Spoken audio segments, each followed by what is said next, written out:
For since the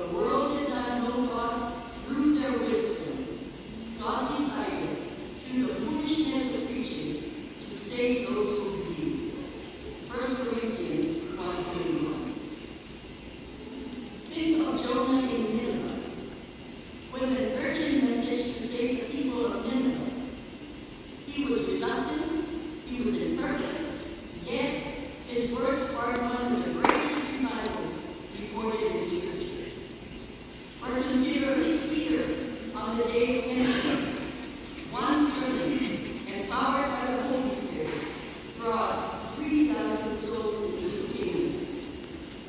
These moments remind us that preaching is not about the skills of the messenger or the preacher, but it's about the authority of the one who owns the message and sent the preacher. So if preaching is God's chosen method, then it is not optional to the church. It's essential. It's absolutely necessary. Every believer, if you belong to a church, whether standing behind the pulpit or speaking on the street, is called to be a bearer of God's message. And that message is, go ye into all the world and make disciples of all nations. You and I, we have a responsibility to fulfill that call. Secondly, preaching is necessary because it transforms lives. Hebrews 4:12 tells us the Word of God is alive and active. It's sharper than any two-edged sword. Preaching is not only for the individual heart, but it has power to reshape communities and nations. When truth is proclaimed boldly, it challenges injustice, and it calls people to live differently. Peter's sermon on that day led 3,000 people to be baptized in one day. Martin Luther's sermon during the Reformation didn't just change the churches, it changed the whole course of history. Preaching is not just about transferring information, it's about transformation. That is one thing I have witnessed growing up in our Iulai school. Bible stopped back then, congregational church now. We are most likely the denomination with the most Bible smart people, if there is such a word, with the most Bible scholars, people intelligent in the Bible, from birth to adulthood up to now. Take any child of God that's gone to Samoa, and you ask them, why you fight over it? Why you follow? When the time they will tell you in a heartbeat. Why? Because their mother strained them. Their grandmother stopped them. The Bible, they know the Bible from childhood. From Genesis to Revelation, as they grow up, you ask them,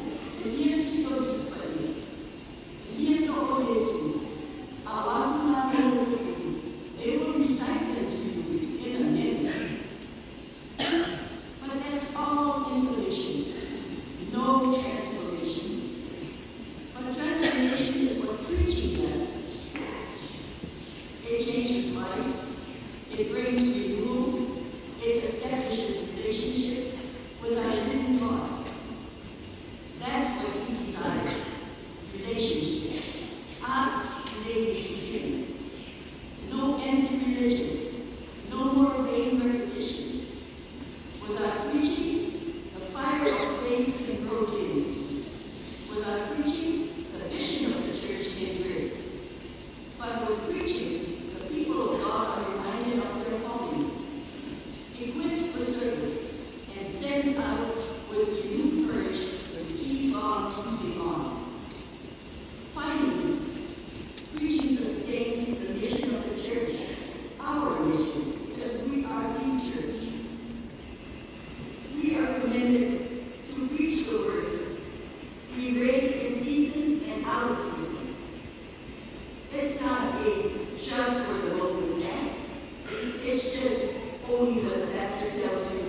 ties in you and me to today's theme, the necessity of preaching.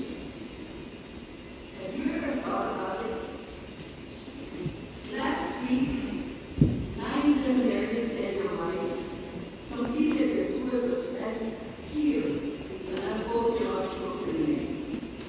They're equipped with stars and hearts on fire for the mission to preach salvation and make disciples.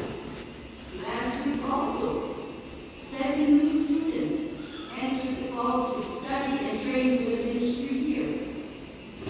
Some of you who are sitting here, but here's the main reason why I'm speaking this language, are here for the first time.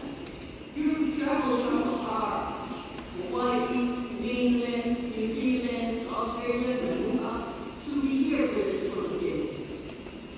And you are witnessing a lot of church stuff going on. What is your takeaway from it all? I hope some of you will leave here challenged to join the ranks here at Talavou or other institutions of religious studies. Just remember, the message is out there for us, for you and me to proclaim. You may not stand behind the pulpit, but you have your friends here. You have your co-workers company doing break time. You have your sickness attention, and so forth. You don't have to look for an audience. You don't have to wait till you graduate from seminary. Start now. If your heart is right and ready, the Holy Spirit will give you the words to witness with. Just remember, if the message of hope is never spoken, how will it ever be heard? And if it is never heard, how will it ever change a life or save a soul? Let me end with this story. There were 2 guys, very good and close friends. Grew up together in the same town, went to the same schools from elementary through high school. They even went to the same college, pursued the same career paths. After college, they both returned to their hometown, took up jobs, and started families of their own. They enjoyed life together. In other words, these 2 guys were inseparable. Then one day, they got into an automobile accident, which took both of their lives. The story goes, they went up to heaven, and they were met at the gate by an angel. And the angel was to direct them to where they were to go. So the angel said to one guy, "You go here to the right." They looked over, and it was bright lights, a lot of singing, and a lot of happiness and joy emanating from that side, from that room. He turned to the other guy and said, "You go here to the left." They looked over, and it was dark, gloomy, and a lot of moaning and groaning and suffering coming from that side. This guy that was supposed to go to the left quickly turned around and asked the angel, "But why? Why are you separating us? We did everything together when we were down there. We did everything together. We even died together and came up here together. But now you're separating us." The angel answered, "Because he believed in Christ and the message of the cross. He accepted salvation, and he's been redeemed." He asked his friend, "How did that happen?" And the friend said, "I heard a preacher sermon one day. He was asking people that wanted salvation to repent and accept Christ and be saved. And I did." His friend said, "Why didn't you tell me? Why didn't you tell me? You know I would have done whatever you tell me to do. You know I would have done that so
Talavou